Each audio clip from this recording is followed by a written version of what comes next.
midweek edition of Mr. Irrelevant. I'm Alex Strouf with you from the remote Everlight Solar Studio in Manitowoc, Wisconsin. Hunter Vaughn back at the real Everlight Solar Studio in downtown Madison at the ESPN Madison office. I love when we plan on doing like a mid-holiday week edition, and we're just gonna come on here and spew some garbage about the Packers' sloppy win over the Panthers and previewing Sunday Night Football against the Minnesota Vikings, which all of a sudden has very big implications, not only for the Packers, but also the Vikings coming up on New Year's Eve. And then at like 11:59, we get breaking news that the Packers have suspended star cornerback Jaire Alexander for one game due to his pregame antics in his home area of Charlotte, North Carolina this past Sunday. And I actually was planning on talking about what happened on Sunday and the fact that I was a little bit surprised nothing more came out of it outside of Jaire being Jaire, right? Jaire is such a, I don't want to say cocky, but confident individual, and he's not afraid to voice that. And I do enjoy that about him. But I was surprised nothing had come out of this. Going out to the coin toss when you're clearly not invited out to the coin toss as a captain, and then all of a sudden you almost mess it up by saying we want to defend, which means you could be deferring in that case. So all sloppy, and then it takes 72 hours essentially to come to a conclusion that Jaire Alexander should be suspended for one game for, quote, conduct detrimental to the team. I don't know about detrimental. I don't know about that. That seems a little strong to me. But nonetheless, it is something that shouldn't go unaddressed. I saw the clip of Jaire after the game on Sunday. I thought it was just perfectly Jaire. But now it just sounds a little bit differently, knowing the implications that Jaire is facing will be out of today's game against the Minnesota Vikings, which we'll talk more about in a second. But let's listen to what Jaire had to say after the game when asked about the coin toss antics. And let's see if we hear it a little bit differently. 72 hours removed from it. Here's Jaire Alexander speaking with reporters in Carolina Sunday. So were you supposed to be a captain? Because the team announces the 3 game captains, and you were the 4th, and you called a toss. What happened there? Oh, yeah, I mean, it's only suiting, I don't think Coach knew I was from Charlotte, so. So you just did that on your own? I mean, it was like the guys backed me up, so they knew I was from here. Did you realize you almost made a big mistake on the call, though? What'd I do? Well, you said we want to go on defense. Yeah. Which, in theory, they could have said, then you're electing to kick off, which you would have lost the opportunity then to receive in the second half. Yeah, no, I told them that. I said I want our defense to be out there, and they all looked at me like I was crazy. I'm like, it's pretty simple what I said. Like, I want the defense to be out there. They like, you mean defer? I'm like, yeah, I guess. Okay. Did he say that to you? Yeah, he did. The mic was on. Was? Yeah, he heard you. Oh, really? No, he was just like, defer? I was like, yeah. Everybody was like, yeah. Everybody was laughing. I'm like, what y'all laughing at? Like, it's pretty obvious what I'm asking for. So did anyone say anything to you when you got back to the sideline? Why would they? Why would they? Why would they say anything to you, Jaire, after you just decide you should be a captain on a game you're not a captain? I understand it's a homecoming of sorts. I understand it's a return game for Jaire Alexander after missing the previous 6, which he'll miss another one Sunday. This time not due to injury, this time due to just being Jaire. I like the move. I also hate the move. It's just really funny to me. But, yeah, this is a suspension well-earned by Jaire Alexander going out there without anything. Why would they say anything to me? And another thing I heard in that clip, which was amazing, from our teammate and friend Rob Domofsky, he just goes, okay. Jaire just kind of gives him the most Jaire answer ever. So this is just another chapter in the strange story that has been the 2023 season for, in theory, the Packers' best defensive player. He misses 6 games with a shoulder injury, an AC joint injury, the second of his career. He had one back in 2021 as well. And he was never put on injured reserve. He was never really – he was practicing, right? Like you expected him to play after missing a game or two, and he never does. And he misses 6. Now he comes back for his homecoming game in Charlotte. He makes the joke, yeah, I just think Coach forgot I was from Charlotte, and that automatically means a guy that clearly there's some frustration with within 1265 Lombardi Avenue, within the building and the facilities. And he's just like, yep, I'm back, which means I'm a captain now. And you heard the clip there, a ton of debacle within the coin toss that he wasn't even supposed to be a part of. It's just phenomenally Jaire. But now it begs the question of, is this something you want to continue to deal with? If you're the Green Bay Packers, right? Like, he is a trash talker and I beat to my own drum type guy. And while there's been plenty of those in NFL history that it's worked out fine for, there's also plenty of those in NFL history that it has not worked out so fine for, right? Like, I think of wide receivers and cornerbacks. Those are the two positions that constantly have these giant personalities that love talking trash, that kind of beat to their own drum. And it doesn't always work out well, specifically with one team only. You think of the likes of Chad Ochocinco and Terrell Owens at the wide receiver position. You think of guys like Cortland Finnegan at cornerback, guys that just are bona fide trash talkers and do whatever the hell they want. Teams grow old of that really fast. And this has been a really bad year in terms of that for Jaire Alexander, right? A guy that there was clearly frustration with the injury. He practices all week and then is out 6 games in a row. I understand why there's frustration there, given I assume he was probably cleared, right? If you're practicing all week, the assumption is you're cleared to play if you're a full participant. And he wasn't playing. And then he plays one game, and we'll talk about the opposing quarterbacks and how the Packers have just not been able to limit them whatsoever the last couple of weeks. Jaire didn't really help that a ton, as Bryce Young has the best game of his young career on Sunday. And that's not to say Jaire had a horrible game by any means, but it didn't really change the Packers' defense that we've grown to hate over the course of the last month. So overall, this is a suspension worthwhile. Brian Gutekunst released a statement, essentially said, we had a good conversation with Jaire today, and he'll be a part of our franchise for a long time. But that is something you have to say. I'm not married to the idea that Jaire Alexander's here to stay. Now, obviously, he is the highest paid or one of the highest paid cornerbacks in the entire NFL. So it's hard to just get rid of him. But I just don't know what you do here, because this has been a frustrating and odd and just weird season for one of the biggest personalities in the NFL, Jaire Alexander. But this is a suspension that is worthy, that he earned. I'm also confused by the timeline of it, just one game. Obviously, with the idea that if the Packers win this weekend, there is a good chance, or at least a chance, that Week 18 against the Bears becomes a win-and-you're-in type game. And another week off for Jaire. He comes back fresh Week 18 after a one-game suspension. Look, I'm struggling to toe the line of like, hey, we got to remember there's a business. He's a paid professional, and that's completely out of bounds. But also, like, as a fan, that's really damn funny what Jaire did. And I'm not saying it's not worth punishment, but it was really funny. Like, just in general, it's just a funny act by Jaire Alexander to be like, yeah, you know what? I'm from here, man. I'm going to go out, and I'm going to almost mess up the coin toss. Conduct detrimental to the team, a little dramatic from the Packers release, though. Hunter Vaughn is back in the Everlight Solar Studio in downtown Madison. Dude, what do you make of this? Because it is a really, really fascinating situation.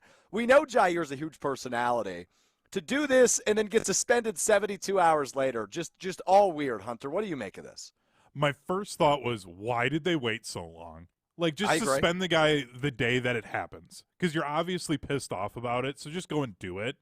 And then, 2, I'm wondering if this wasn't a situation where after the game, like, LaFleur tried to say something to him in the locker room, and he, like, blew it off and was, like, very almost disrespectful about it. And then they're like, okay, you need to just sit down and we have to do something about this. No, I think that's really well said, Hunter, and I wouldn't doubt that. But, like, Jaire, he didn't think it was a big deal. You heard him after the game, right? Why would they say anything to me? And then here we are 72 hours later, that same dude's getting suspended for a game. It's just beautifully Jaire. Yeah, and that's why I think it was he didn't think it was a big deal, didn't initially understand that the coaching staff in the front office were not happy about it. Yeah. And then that's why they're like, okay, you don't get it. So now we have to do something about this. And that's why he's getting suspended. And I think it's less the act and more the way he responded after the fact that he's getting suspended. Yeah, I think that's a really good take, Hunter. So there you go. Jaire Alexander suspended for Sunday Night Football at the Minnesota Vikings coming up this Sunday, New Year's Eve. It's a New Year's Eve game. And we're going to talk about this a little bit later when we get into real or fake bowl games because, look, I've completely fallen out of my college football fandom for the most part, right? I still keep an eye on the Badgers, and we'll watch them. But the turnaround from Sunday night 7:20 kickoff for the Packers to, obviously, most people stay up till midnight. It's New Year's Eve. You're probably having some champagne or a cocktail from County Distillery. And then you're going to bed, and you're waking up and watching Badgers football 11 a.m. That's a quick turnaround. Don't know how I feel about that yet, but nonetheless, we'll talk about that a little bit later. Okay, so no Jaire. We know this Sunday against the Minnesota Vikings. And we know that the Vikings will be without T.J. Hawkinson, who unfortunately tore his ACL and MCL last week. So he's out for the season, and he's had a terrific year, just short of 1,000 yards, is averaging over 10 yards a catch. Like, he's had a huge year for them. Justin Jefferson's still dealing with some stuff. Jordan Addison is dealing with a knee. So you've got a pretty beat-up Vikings offense. But the Packers' defense has been nothing short of atrocious the last 5 weeks. And I just before the show, I just ran through, some of the box scores from the game because I'm curious. I know guys have had career games against the Packers in previous weeks, but I didn't realize how bad it was. So let's just rattle through some stats. As we know, the Packers have struggled and have been horrible defensively. And we've talked a ton about Joe Barry. And I'm going to try to run through this without mentioning Joe Barry because we all are in agreement he needs to be gone at the end of the season. But to add context to what is already bad makes it worse. So here you go. Bryce Young on Sunday in the Packers' sloppy win over Carolina. 23 of 36, only 13 incomplete passes, 312 yards, a career high, 2 touchdowns, no interceptions for Bryce Young. And by the way, 2 seconds away from tying that game and bringing it to overtime, which would have added on to said 312 yards. So bad game against a really struggling rookie quarterback. Bryce Young might be good. He might be fine. But this has not been a good year for him. And we made the jokes last week like, hey, if anything's going to get a quarterback right, it's facing the Packers defense. It's what happened for Bryce Young, the best game of his career. Previous week, Baker Mayfield threw 6 incomplete passes, 22 of 28, 381 yards, 4 touchdowns, and obviously won NFC Offensive Player of the Week. That would be back-to-back weeks in which the opposing quarterback the Packers played. One Offensive Player of the Week in the NFC is Tommy DeVito, did it the week before. Now he's being benched. 17 of 21, only 4 incomplete passes for him. 158 yards through the air, 1 touchdown, 10 carries, 71 yards for DeVito. So that's about 225 total yards, just over that, for Tommy DeVito, and a touchdown in the Giants' win over the Packers. Jared Goff on Thanksgiving. Now, I know they were playing from behind the entire game, but still, 44 pass attempts, 332 yards, 2 touchdowns for Jared Goff. And the week before that, Justin Herbert in a loss, 21 of 36, 260, 2 touchdowns. The best the Packers have played a quarterback in the last 6 weeks is Patrick Mahomes. Tell me how that makes any sense. 21 of 33, 210 yards, a touchdown, and an interception. But that's actually not the context that made me the most angry. The context that made me the most angry is the Packers are allowing a 100-yard receiver pretty much every week over the course of the last 6. Now, not everybody got to 100 yards, but they got pretty damn close. So let's just go back 6 weeks. LA Chargers win, the beginning of the winning streak. Keenan Allen at 110. The following week, Thanksgiving, the win over Detroit. And great players are going to get theirs. I get there. Amon-Ra St. Brown at 95 yards. Kansas City was probably their best defensive performance, as I just pointed out, Patrick Mahomes. Travis Kelce at 81 yards. And one of those plays was ginormous. How about the Giants? Wan'Dale Robinson? I don't even know if I said that right, at 79 yards. And then Tampa, we know Chris Godwin shredded the Packers defense in that loss, 155 yards.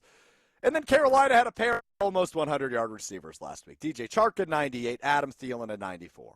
So the Packers are just allowing opposing offenses and quarterbacks specifically to pretty much do whatever the hell they want. And we know over the middle of the field has been an issue, but you saw plays for Adam Thielen outside the numbers. You saw plays for DJ Chark outside the numbers on Sunday. The Packers defense can't stop anybody. But thankfully, they're playing bad defenses. So they're still winning football games, right? Like Kansas City, a good defense, and they played really well against them. But Carolina, bad defense. Minnesota, they're better. They're probably top 10 in most categories, but Minnesota doesn't really scare me that much, specifically especially because of the way Jordan Love has been playing. So that's a positive, but this isn't good. You got 2 games left. You got to win them both. And you might not even get in if that happens, but there's a good chance you get in at 9-8 if you win out against Minnesota and Chicago. Now, it sounds like, is it Jaire Hall, the quarterback that the Vikings are going back to after Nick Mullins didn't play super well last week? Like, they have no idea what they're doing in their quarterback room. They're part of the hefty majority of the NFL that started 1 billion quarterbacks this year. So they're going to go to the rookie Jaire Hall, who played like half a game earlier in the season, left the game with a concussion. That's when the Josh Dobbs story began. Then they went to Nick Mullins. Now they're going to go back to Jaire Hall. So the Packers playing a rookie quarterback. But if that tells you anything, that means he's going to be a front runner for Offensive Player of the Week in the NFC. Tommy DeVito went bananas. Bryce Young, by the way, was a finalist this week for the Air Player of the Year that NFL.com puts on, or Air Player of the Week that NFL puts on every week. Rookie quarterbacks have had their way with the Packers this year. And Jaire Hall might be another example of this on Sunday. But again, thankfully, the Packers offense has played well. Maybe they'll be able to keep them in the game on the road. But I'm in this weird in-between area, and I tweeted this the other day. Confidence is low, vibes are high. The Packers are playing bad teams, so I feel okay about their chances to make the playoffs.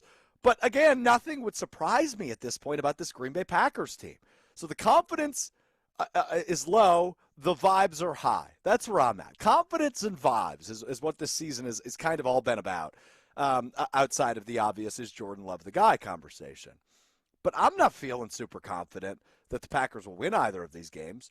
But if what should happen happens, then your vibe should be high. The Packers are a playoff team. They'll get in, and maybe they go to Detroit and pick off a wild card win. I don't know. I mean, they could go 0-2. Nothing would surprise me at this point. Especially with the way they played against Carolina this past week, nothing surprises me. And maybe the defense comes out and sacks Jaire Hall 6 times and puts him in a locker and steals his lunch money. Maybe that happens. But maybe Jaire Hall throws for 200-plus yards and 3 touchdowns. Wouldn't surprise me either. I think the Packers probably win out.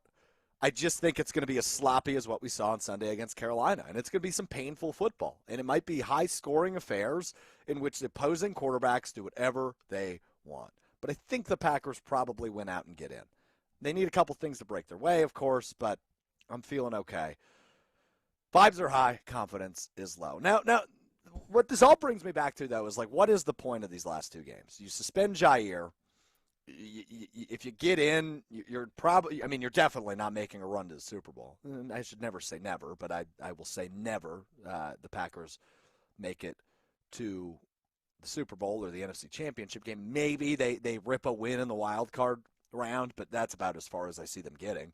The NFC's bad, but so are the Packers, especially the Packers defense and their coordinator, who should probably be unemployed at this point. Hopefully, the contract isn't extended, and that's the end of the Joe Barry era. So we'll see. Confidence is low, vibes are high. That's where I'm feeling. But Jaire, 1 game suspension, still weird to me. I think it's almost like the setup of like, hey man, we need you for the big game. We need you for the big game. It reminds me of in high school, I was kind of a loudmouth in the student section. I got suspended for yelling back. No. Yeah, believe it or not. So, Hunter, you'll like this story. So I got suspended from attending athletic events in my high school. I think it was my junior year. And I was told I couldn't go to any games for like a month or something.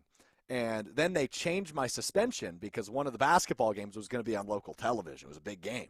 They're like, hey, we need your energy, man. So they shortened my suspension. So I almost feel like Jaire's getting the Alex Strouf treatment, where it's like, hey, man, we might need you in a win in your in game. So just sit this one out, rest the shoulder, and just be like close to 95% when you come back in week 18. Like, that's kind of how I feel Jaire is being treated. So you don't think at all that maybe the administrators just realized, like, hey, he's a dumb kid, he learned his lesson. You think, oh, no, we need him for this game that's going to be on TV. Like, that's what you think of yourself. Your ego's that big.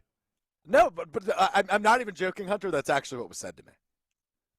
So this is not my ego being inflated. It's kind of sad. I know it is. It's super sad.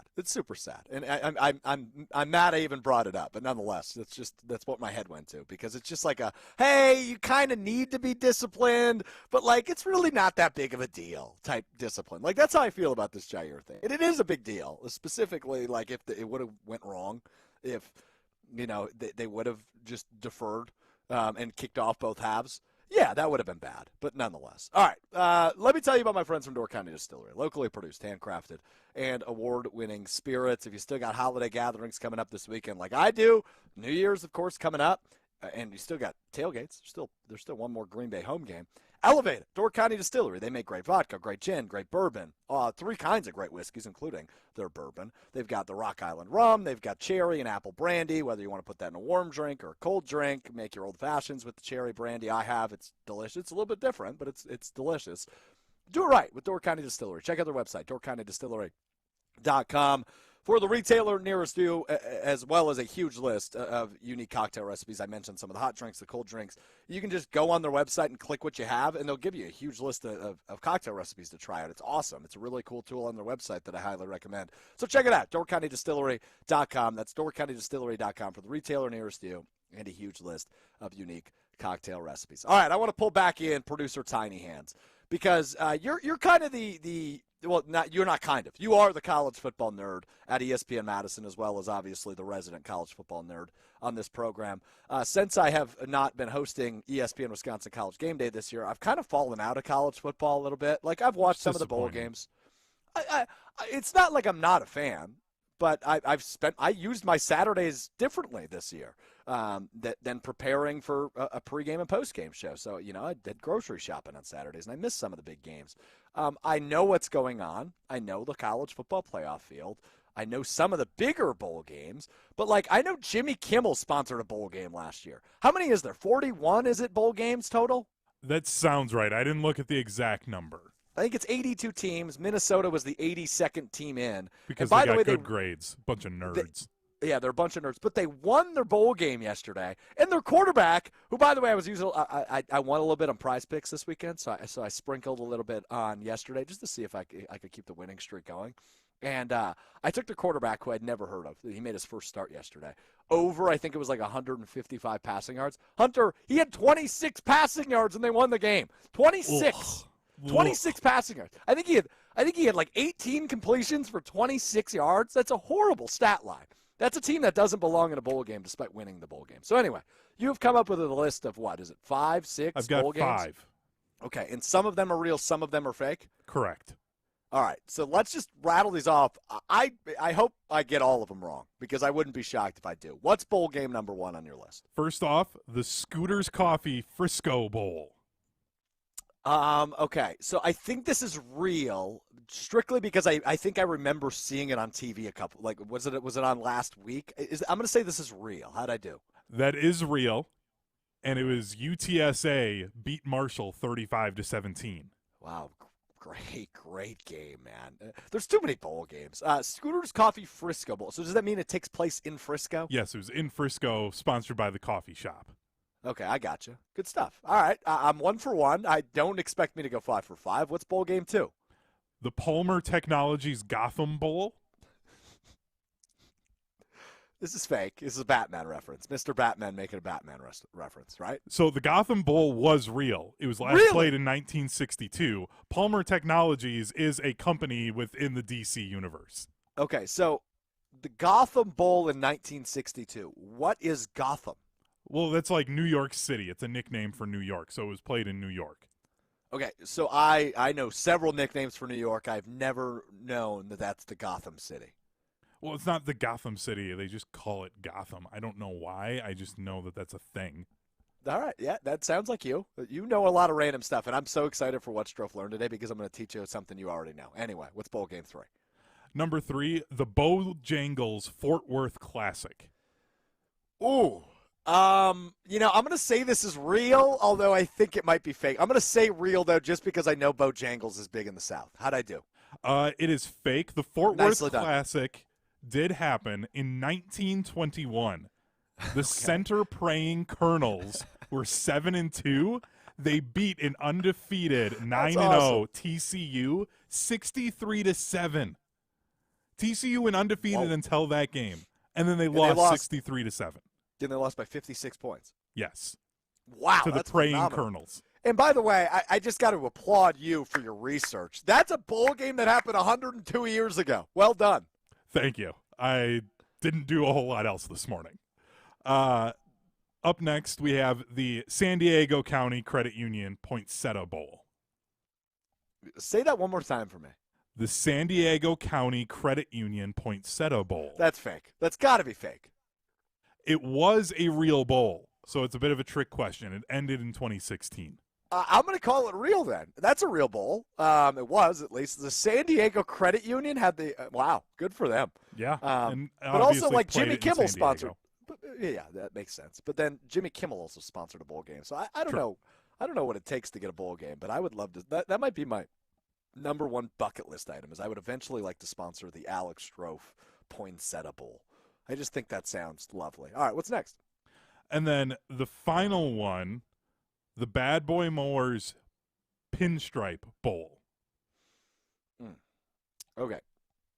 I think you've just compounded two bowl games that exist, because I think the Bad Boy Mowers Bowl is different and the Pinstripe Bowl is different. So I'm going to say this is real, but I don't know. I think you compounded two. I'm going to say it's real, but I think you compounded two bowl games. So it is real.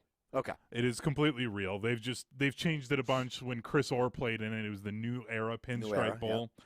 And by the way, that is a bowl game between Rutgers and Miami. You can actually hear it here at 1 o'clock on ESPN Madison. So I wanted to plug the station there.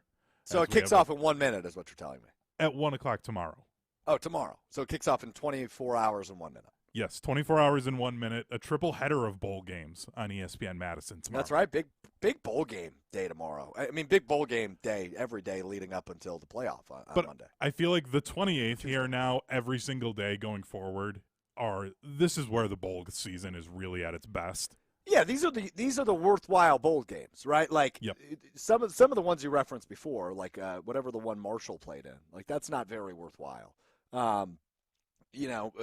Like it's just another game for these teams. Minnesota, right? Like they went 5-7 in the regular season. Who cares about that, right? So I'm fascinated by that, and I'm also fascinated by the mixture of bowl games on Monday, because usually doesn't the college football playoff semifinals, doesn't that usually get their own day? It's usually New Year's Eve, but it's a Sunday this year, so a bunch of NFL action. They don't want to compete with that. I'm just fascinated that we're going to watch the Badgers on Monday in the ReliaQuest Bowl. And then later that day, we have the two semifinals, which, by the way, very excited for those semifinals. I'm not very excited, though, Hunter, as I mentioned earlier. The Packers play at 7:20 p.m. Sunday, which means we're up late. We're probably having a good time. It's New Year's Eve. And then all of a sudden, we got to wake up early for an 11 a.m. kickoff as the Badgers play 13-ranked LSU in the ReliaQuest Bowl Monday. Like, that's actually awesome, but I just, like, knowing how New Year's typically goes, I'm staying up late. I'm probably having a few cocktails, hanging out with friends. It's going to be a late night. And then all of a sudden it becomes a pretty quick turnaround. You got to be in football mode right away at 11 a.m. See, but if you time it out right, you could do it where you get up just in time to get a good order in somewhere and get some food delivered to you, and then you have a nice little brunch on your couch while you watch the Badgers play. So I think it works out. This is why we keep you around, dude. This is why we keep you around. That's a brilliant idea, and you know what? I'm married to it. That is exactly what I'm going to do. Fantastic work. You are very good at your job, Hunter. Yeah, every now and again. Yeah, you are. You are. All right, let's do this. Let's wrap it up with what Strouf learned, a quick holiday edition here on Mr. Irrelevant. Alex Strouf, Hunter Vaughn with you. So you learn something new every day. I learned something new yesterday. And I would like to set up why I didn't know this previously for the 99% of you that already knew this. Because I realized I'm in the very, very minority and had no idea this was a thing until yesterday. So my childhood best friend, obviously in the Green Bay area, grew up down the street from him and his sister. We got together last night for dinner, the three of us. And then we were over at the sister's apartment, just like hanging out, having a couple drinks. And she has two cats. And at one point, she just like opens what looks like a paraphernalia device and sets it on the ground for her cat. And it literally resembled marijuana. And I'm like, are you feeding your cats weed right now? And she's like, no, but it's catnip. And I said, okay, what the hell's catnip? And she goes, well, it's essentially weed for cats. And I'm like, no, you're messing with me, right? Like I swore this was just a joke. She leaned into the bit. You know, I said it looked like weed, so it's cat weed now, right? So I'm under the impression she's just messing with me. And lo and behold, catnip is like weed for cats. This cat starts rubbing its face on the ground and like leaning, like half paralyzed it looked like it was crazy to me. So I start researching catnip, Hunter. I'm allergic to cats. My mom's allergic to cats. My brother's allergic to cats. I've never had a cat. I've recently become very fond of cats, though. Like within the last couple of months, I think cats rock. And I didn't know catnip was a thing, Hunter. And when I texted you, I'm going to teach you about catnip today, you go, I am so blown away by the things you don't know. So you knew this already. You knew that catnip was weed for cats. Yes, and I'm allergic to cats. So my parents had to get rid of their cat when I was born. So my sister was devastated. She literally said, why can't we get rid of Hunter instead? But they said, no, we're going to give the cat to your aunt instead. So wow. I don't get how you went, how many years of your life? 26? I'm 25, yeah. 25 years of your life. Didn't know that catnip was actually a thing. Did you Never not know knew it was an actual thing, or did you not even know it was a word until you found No, it? I had heard catnip before, but I just figured it was cat food. I didn't realize it was like their version of having a glass of bourbon treat on the rocks. Yeah, it's a fun treat. Yeah, but it's not cats. like a treat because you feed dogs treats and they're like little bones, right? And you give it to them and they like it. Yeah, this is like grinded up something or other, and within 5 minutes the cat's all loopy and crazy. It was a crazy experience for me. I never knew catnip was a thing. Yes, but you can have treats that are more on the psychedelic side of things. You literally had Mad Dog Russo on talk about his gummies. I saw him on First Take excited because his daughter bought him some more gummies for Christmas. Like, there's other types of treats out there, Strouf, other than just food. Like, I'm a fat guy and I know that. Well, you're not that fat, Hunter. Number two, I'm very glad your sister did not give you away. Because I'm glad you're not in like another state or city and you're here with me today because you are the moral and genius compass that this show desperately needs sometimes. Right? Like I feel like I know some things. I know sports, right? Like I like talking about Jaire and how goofy that situation is and the suspension that he ultimately wound up with. But yeah, when it comes to catnip, I need you. When it comes to bowl games, I need you. When it comes to like moral things that you and I need to discuss when I'm in weird predicaments, I need you. So yes, you provide a lot to this show. Catnip and your knowledge of it being one of them. I didn't think that's how we'd end the year on Mr. Relevant, but that's how we're going to end the year on Mr. Relevant. When this show started, I wouldn't have been shocked if you told me that this was how it was going to end, but here we are, I guess. So yeah, there's that. Here we are indeed. We'll be back with you next Wednesday. We'll have a reaction to the ReliaQuest Bowl, the Sunday Night Football game with the Packers and the Vikings. We're off Monday, New Year's Day, obviously, to watch the Badgers, watch some college football, and for some of us, I'm not speaking for myself or Hunter here, but for some of us, you got to cure the hangover on New Year's Day. We'll be back the second. Our show doesn't air on Tuesday, so we'll be back with you next Wednesday. Plenty of reaction. Thanks for hanging out with us this year. I know I said this last week, but me and Hunter are both very grateful that you decide to spend your time with us and just distract yourself from real life. We talk about a lot of stupid stuff on this show, so appreciate you doing it and hanging out with us and ending your year with us. We'll be back with you in 2024. Looking forward to some of the new conversations we'll have in 2024, to some of the reaction we're going to have in the football offseason as we look at mock drafts and lead up to the NFL draft, and of college basketball heating up as conference play gets going on Tuesday again for the Badgers, and we have a bowl game to react to. So just a ton of excitement coming in 2024. We've had a blast, doing the show for you, and I appreciate all of you hanging out. That'll do it for us today. Just a short holiday week version reacting to Jaire and the Packers' sloppy win. 2 games left for the green and gold. Confidence is low, vibes are high. That does it for us. I'm Alex Strouf. This has been Mr. Relevant. We'll talk to you next week. Peace.